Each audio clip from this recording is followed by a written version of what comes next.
My name's Amy Okaya, and I'm here with Beth Obermeyer, who is a dancer, musician, journalist, producer, and many other things. We're delighted to have you here today, Beth. Thank you so much for coming. Beth has a number of amazing accomplishments in her career. She has authored several books, has danced in many productions and led dance companies. And she also, long before the world of flash mobs, organized a number of mass public events, including dance and music. And she's going to tell us a little bit more about that as well. So welcome, Beth. And I'm wondering if you can just share a little bit more about your career and the trajectory that your career has taken. Well, I don't know how far back to start, but I started dancing when I was about 5, and then also brought in the music. But my degree is in journalism, and so the first job that I had was at Channel 2, and I did a lot of switching the stations and audio. And then I was a technical writer at UNIVAC, which I was the only woman in the department, and I got the job out of the men's column. It was 1965, and that was very good for editing things, even when it isn't clear what it's about. The computer was as big as a room at the time. And then wait, can I just stop you? Yes. Did you say the men's column? Yes, there were 2 columns for jobs, women's and men's. Really? Mm-hmm. That's so interesting. And I didn't like the women's jobs as much as I liked the men's jobs, or the salaries. So that's what I did. Right. But then after that, I was married, and we had 2 children. And then I decided, what do you really want to do? I've been freelancing to journalism. I still wanted to dance. And so I just called the biggest center for dance in the Midwest, the Minnesota Dance Theater. And I said, I want to teach tap. And Lois Holton was teaching 1 class in tap, and so it was just fine, go ahead. So 3 classes grew to 12, and I only taught adults until the very end when my daughter was old enough. Then I taught children. And then I was at a meeting at the dance theater, and we were opening the Hennepin Center for the Arts, which we had just moved into on Hennepin Avenue. And the problem was they felt that everyone wasn't going to take part in the opening because it was a wine and cheese reception, tour of the building, there were galas, they really, tap dancing on Hennepin Avenue, we just line them up. Mm-hmm. And everybody can do it. Ex-vaudevillians at that time, it was only 1979. Mm-hmm. So ex-vaudevillians and dance schools were my base. I had a dance teacher seminar right after that at the dance theater, and so they thought they could bring dancers. But then, this is before the internet, and there was no budget. So the word of mouth went to the dance schools, and then the Downtown Council, who was sponsoring the week, Business Salutes the Arts Week, put out their information, and the Hennepin Center for the Arts itself had a PR company doing the opening of that. So it just kind of fed in, and we had tappers in the basement of St. Thomas the Apostle Church who were seniors, who were the Tommy Tappers. We had Downtown Council, we had arts groups, boards, we had truck drivers, we had the people already on Hennepin Avenue. I was teaching it on the corner of Hennepin Avenue in the noon hour. It just mushroomed. And then that started I already had an event company at that point and teaching, and that brought 5 more world records involving the people. Then the last event was the Minnesota Festival of the Book, and I was directing at a week-long, it's week-long, and I had 100 authors, and I thought, I want to write. So I told Scott Walker in 1990 now, whose brainchild that festival was. So he gave me Brenda Eulin's book, So You Want to Write. So for 20 years I was going through scenes, and then I decided I don't really know how to tell this story. Whatever the story is, I went to the Loft Literary Center, and that's where it started to turn over, and they were helping me, like, Beth, something has to happen in every chapter. This can't be all happy, and You've got to know which point of view you're talking from. You have to, need 5 characters in the scene, decide which 2 are carrying it. And I learned a lot of that. And then I had 1,400 pages. Then I'm sitting next to a playwright in this class, Lissa Montner, and she said, I'm going to write a play about this. And I thought, oh, well, here's the manuscript, I'm writing it. I'll write the book on just that part of it, the 1801 tap dancers. So I did that. I told Barbara Flanagan, she said, the columnist at the Star Tribune, she said in her column, Beth Obermeyer is writing this book, and it will be published. Well, I didn't have a publisher. I just did that much. So I said, who? And she gave me 2 names, and I contacted them, and 2 weeks later, North Star Press said, can you bring the manuscript? And they published it. That came out, and So can you clarify what that book was about? The Biggest Dance, A Miracle on Concrete. It was about the 1801 tap dancers. However, I had gone on a little bit farther with the story, and the editor reached a point, and she called me, and she says, Beth, it's a wonderful story. The readers follow this all the way. We're exhausted. This is the end of your story. Take a bow and get out. But there were 5 more world records, and there were solos with Christopher Plummer, Gregory, Hines, Garrison, Keillor. Those are big things. So she said, well, there's a second book. For a better name, we named it Big, and it came out 6 months later. And by the time that was going, I looked out of my 1,400 pages, nothing's left but the story that I wanted to write, which was Mason City, Iowa, growing up there. Meredith Wilson's the home of the Music Man, and we had the same accompanist. And so many things were beautiful about that story, including Mabel, the accompanist, who has a stroke when I'm 12, and I think the music's died. And Meredith Wilson, being Meredith Wilson, he stayed with her for 10 years, feeding her all the progress. He finally got his show to Broadway, and I'm sitting in the nursing home with her, following Meredith Wilson in his progress. And should I tell what happens when he... And just in case people aren't aware, Meredith Wilson is the composer of The Music Man. Of The Music right. Man, which was a musical, very successful musical on Broadway, and then a movie which many people have seen. And there's been many iterations of that over the years. And to follow his struggle, it was enormous how he got to Broadway. He would not give up. And that's really someone to notice, especially when he's in your hometown. And this accompanist is in this bed following it and cheering him, just like she did me and a lot of children in the town. It was pre-television. So we were dancing out every night to Vivian's bridal shower and Farmer's Roundup and stunt night in the park. Everybody had live entertainment.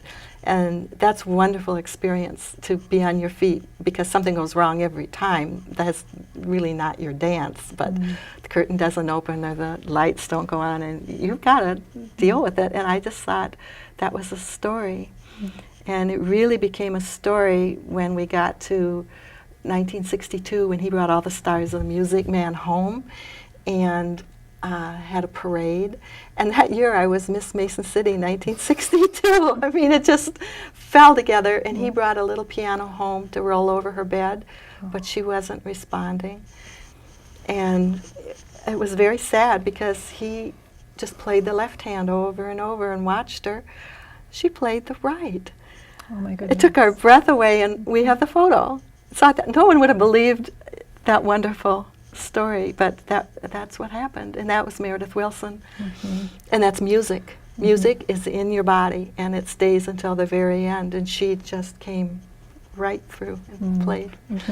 So. Yeah, one of the things that struck me about your book, The Days of Song and Lilacs, which I just finished, was how well you expressed what it's like to live with music and dance, and to have that be the center of your life and all the joy that comes with that. And I was just wondering, actually, if you could read a chapter for us from the book, I'd love to. because I was so struck by how well you described what goes through the mind of a young dancer, or any dancer perhaps, in terms of creating work or refining their work. Yeah. You start, well, I'll just read this. Chapter's called The Rehearsal. So, and I'm 12 years old, and I get to walk to Mabel's by myself that day. I have a little brother and sister, and my mother's at home with them, and she said, just walk on over, and Mabel was going to help me get through this. So I said, what if my dance is not so surprising? Well, I haven't seen it yet. I want to zing, knock 'em out. I need something just a bit more. Like what? I had the steps down, darn it, just not the flash, the gimmick. I guess I hadn't pictured it yet. I was wavering. Shoot. Oh, you will, she promised. You'll picture it. Think big. When the music comes, grab, send it back. Let your mind fly with your feet. Go figure later. Go. Think so? Yes, go. My dance slid away. It turned and it kicked. I doubled the tempo. And I hoped as I hopped, I searched for that ending. Darn, fill the darn space. But oh, criminy, at the 4th of July, how could I forget? The show, the finest barbershop quartet, that's 4. Al Girardi's accordion band, a dozen kids. Yee, a whole rock and roll band could blast at that show. My eyes blurred, and that's exactly the moment I saw it. The red, the white, the blue. In my mind, colors stretched and unfurled, battled the breeze up under the branches. The colors whirled into the music in my head. My feet thumped on dirt, on clumps of grass. Away I went, right into the gooseberry bush, like the Ice Follies girl on the end of the line. That wasn't what I pictured, no. But how would I do that? Swirl those colors. I raced up the steps to Mabel, sat on my heels. I rested my chin on my grass-stained knees. My body was waiting for her to speak, but my mouth blabbed. I put a lot into it, didn't I? This'll knock 'em dead, right? But what was it? What did you see? You know, Mary Beth, I believe you may be onto something. I told her all about the sparks at my feet, the colors that swirled about me. I want to leave something for forever. It is the 4th of July, after all. And Mabel clapped. Mabel knew it when she saw it. But we had so much work to do, she and me. She pitched forward from the swing to her walk, short steps inside to her piano. I scooted ahead, grabbed her water glass from the little table and offered it to her while I puffed back to normal. While I waited, I yanked off some petticoats, the under 3, tired of whipping them about, and stuffed them behind the piano. I was ready to go. I stomped my thick socks good into my tap shoes. When she pumped her elbows to the side, flipped her loose sleeves, that was her signal to start. Her little hat held her reddish-brown curls in place, the veil tight across her forehead. She'd angle those curved, bumpy hands. From the top, she'd shout.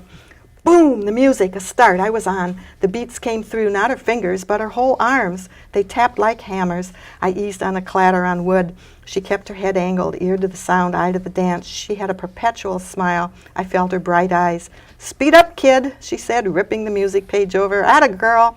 Her music was the heartbeat of my dance. Mabel could pause a tiny bit, come back on the beat, syncopation, just right. I didn't have to think, and that meant I was not in complete control either, a heady feeling. My body took over. My taps never sounded better than that day. Oh, my honey, you're cooking, she'd say. I had new sounds, ones that used the air. My new step, I'd worked it out by the lilac bushes. Pull back, slid, and walked into 6-point rips, delicate and delicious. But they might be a throwaway to an audience, especially a crowd across a lake. This was a tap dancer's dance hard. The stage was on the lake, like the dock.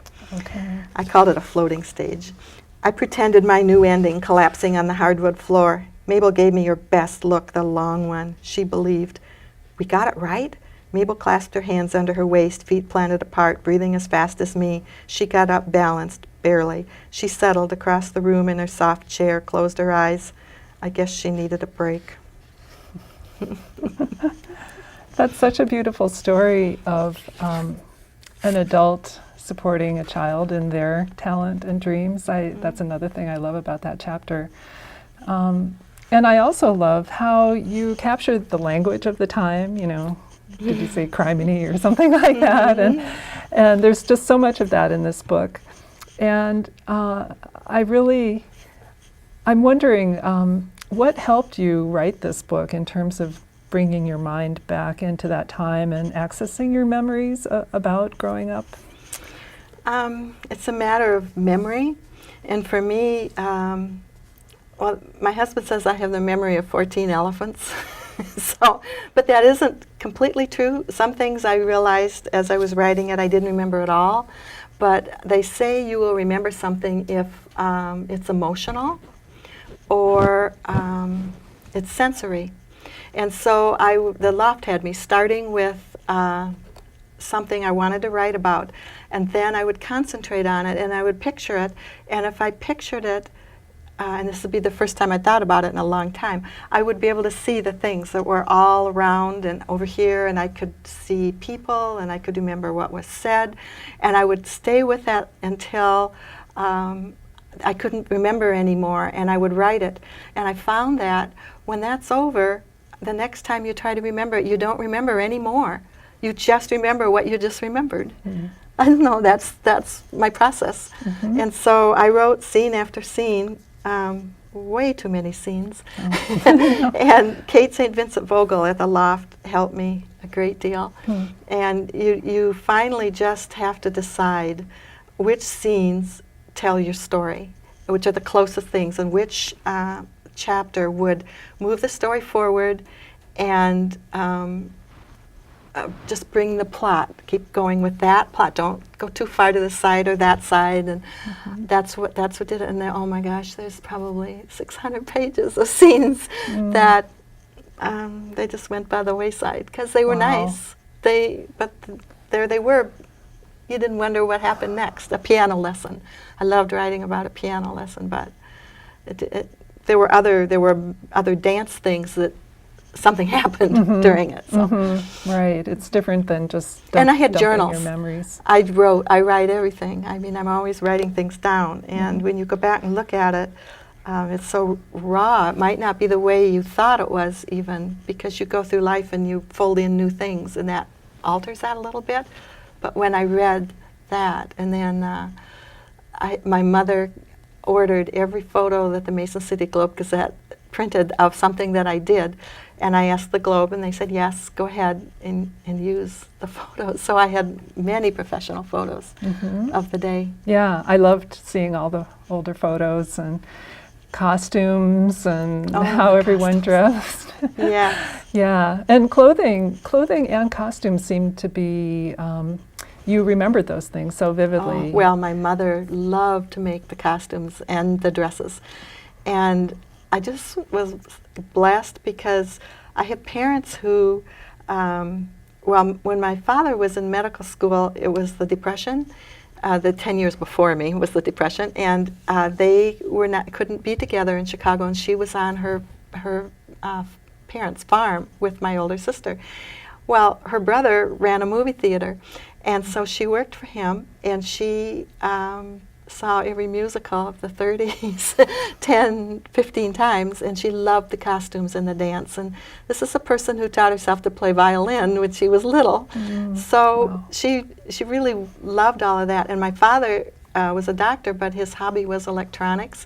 So I had reel-to-reel tapes done of all these things, rehearsals that would be at my house and shows, and he recorded the radio shows that I tap danced on. Not as funny as the acrobat that was on the same show. It was radio and they could describe it. And he did the reel-to-reel tapes. He even had a record maker. And then he had a bogan player that was played all the speeds of records and was variable speed, so he could speed up the dance. And the lid was a speaker, and so if we danced to fairs, that was a great sound system for me. So I had all that going for me, and then all the dance and piano, and my whole day was scheduled like that because I wanted to. Now, I don't know. I think it's good to encourage children to stay with the piano or dance if they don't want to, just for a while, so they get that experience, and then when they're adults, they can see concerts and know that there's music written, on a staff, and dance and how it's put together. But this was a case of I just couldn't see anything else except writing. I wanted to do, and so I've just cycled through those three things, and kind of one at a time. Yeah, that's wonderful. Well, you certainly have a number of great talents to tap, I think, and bring together. Speaking of tap, I know you brought your tap shoes with you, and you've given me some little snap-on taps. Strap-on taps? Strap-on taps, yes. I got those from Gregory So- Hines, when he came, we had tap day for his movie Tap, and I organized 10 tap dancers for him, and he had a contest. And then he gave the crowd, which filled City Center on every level, that's in Big, the second book, with tap dancers with their strap-on taps. And then I taught a mass tap dance to them. And I bring the strap-on taps to every reading and try to encourage people, unless they already tap, I don't really get them out of the chair, but still, if they strap them on, we can do it. Yeah. Well, I thought maybe you could lead me and our viewers in a little tapping demonstration, and anybody who's sitting in a chair can do this. Yes. So, I found that sitting down tap dancing, though, is kind of a skill. You're using different muscles, and I didn't know that until I asked someone to do it in a show, and he just stood up out of the audience where he was supposed to be, says, Beth, I don't know, I've got to think this through. Yeah. So there is something to it, but you can do it, and I do it Okay. sometimes in places where people can't get up out of their chair, and they can do the rhythm with their feet. And you've also got keys and nickels to use, or rings on arms. So I'll do a rhythm and you do a rhythm. Okay, And I'll any do way my you can do best it. here. Okay.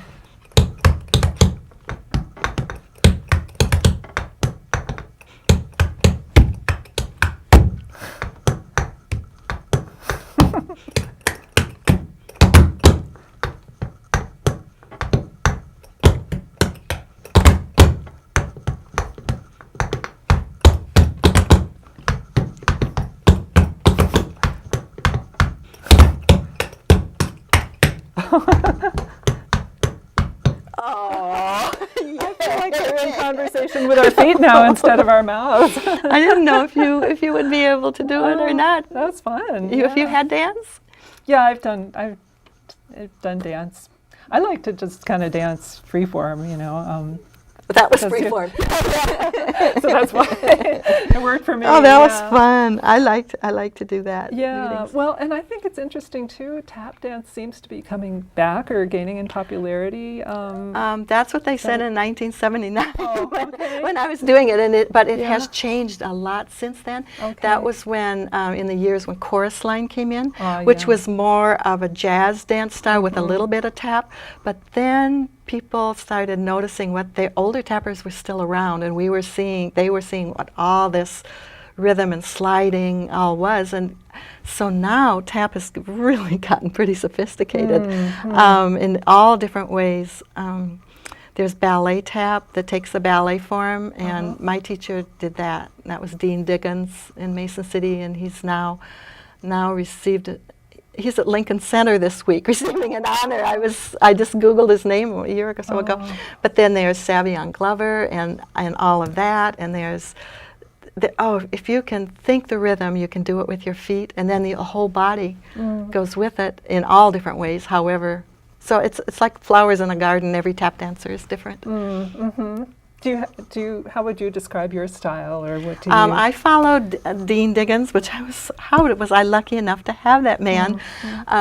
And I didn't know where he went. He went to Chicago and New York. He was on Ed Sullivan, and I watched him, and then he became a professor, but he always tap danced. And then, like you say, it came back, and it kept, when he jumped back in, and Paul Draper was his idol, and he did the ballet tap, and it's a beautiful form. But I do lots of different ones. I was with Ellen Keene last weekend at a reading, who's at the University of Minnesota, and we just sort of went back and forth afterwards at Subtext. They had a little stage, a wooden stage. We just burned that stage up. And the pictures, we never quit watching our feet because we were so amazed. We weren't trying to choreograph anything, just see what does she do, you know? Gregory Hines did a step where he uses the inside of the toe tap. So we did. That's just the inside, and you're lucky if your taps are put together so that it just has to be flush, so that you can do it going through the air too. It's pretty cool. Wow. In your work with amateurs, did you find that people who had never danced before could actually do this, or? Oh, I thought you meant does it- amateurs growing up, because no, we had no, all sorry. these amateur contests, so they were whistlers, and yeah. and they played the spoons, and they accordions and all. But amateurs, can they pick it up? Like in your biggest dance that you organized. oh, How did you teach so many people how to tap dance? Well, it was before the internet. And so my base was a lot of tap teachers. Okay. I was lucky to have a tap seminar right after a weekend. Barbara Lotsberg, who was just wonderful, a teacher, who she told all her friends, and we didn't even have a mailing budget. And so, but then the downtown council, and I think I said that, all of those people also, but the dance was very easy, but it was basic tap. It wasn't just following rhythms. It was, those are flaps, and that's a shuffle and a ball change, and they had to learn it. But you can learn it in a couple lessons. It's very basic. And of course, it had the arms. We had the trenches that was named after the war, when they'd get in the, that step where they lean over and the arm, and buffaloes that go, the foot comes up in front of the knee, that da-da-da-da-da-da-da-da-da, that was in it. All the steps they always wanted to do anyway. Yeah. And they worked so hard. But like, I taught a beginning tap for years, and that first class, they can learn a lot. You just, they have to hang loose. Don't worry too much right at the beginning. Just repeat rhythms and get in a circle, and one does a rhythm and another answers and another does just any way you can get it out. Yeah. One thing I notice when I hear the sound of tap, it's kind of a nostalgic feeling for me. I associate it with the old movies and all kinds of stuff like that. And that's going back to your book again. That's something that I really appreciated, was how you captured so many specific things of that time, 1950s in Mason City, Iowa. And I'm just wondering, you talked about a number of social attitudes that have changed, relating to divorce or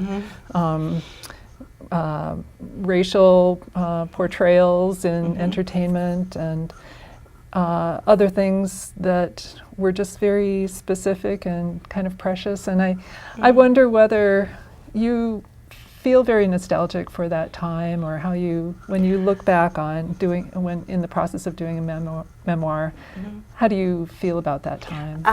I love that time, but as I wrote about it, I came across a couple of things that you just mentioned that I didn't want to talk about, but I had to talk about them. One was that the big show I'm talking about, the name of it was Darktown Varieties, and it started with a minstrel row across the front of the stage. And I was 12, and I knew the purpose of it. The purpose of it was to warm up the audience, and it did, because there was some wonderful talent. There were banjo players, and there was playing the spoons, and it was wonderful. And yet, there was only one African American girl in my school, and I see her in the pictures in the front row as a cherub, and so I took the whole thing to a PR agency that has African American, and she read and she said, "You just have to say it the way you saw it. You were 12 years old. You can't make the past politically correct. Unless you're going to cut the people out of the photos who are actually blackface, there would be maybe one or two and a lot of photos. So how do you," and so I had to think what I did think about it, and if you lived it at that time, it seemed normal because everyone was doing it. It was in Mason City, it was in Garner, it was started every show. And then I noticed, I didn't notice it until I wrote the book. If you saw that show every year, all of a sudden it was only Varieties in 1954. And I'm looking at the pictures, and all of the children in the heaven scene that year had different colored faces. And the director, I realized what he had done, he cut that minstrel line out. He kept the spoons, because we loved the spoons, and put it in the heaven scene. And all the children had different colored faces, and all the children wondered why they were yellow, blue, but it was a show. So that's how it went out of Mason City. But that was there. And what was the other thing you mentioned? Divorce was another thing. Oh, I noticed that as I went. My mother did not like divorce. And so part of that is she didn't want to praise anyone who was divorced about anything else. So if Jackie Gleason came on, we only watched the dancers at the top of the show and turned it off because Jackie Gleason was divorced. But if you went through the characters in my book, I think I got up to about 6 by the end who they were divorced. But that was my mother. That was her attitude, and it was the time too. There was no reason as far as she was concerned. So I felt very solid in my family. Yeah. But but I just faced it. She would come up every once in a while in the book and say, is he divorced? And I, yes. Yeah, well, I think it's those kinds of memories and insights that really made this a very rich book, and I guess we all want to thank you for writing it, and I certainly encourage people to check it out. All three of Beth's books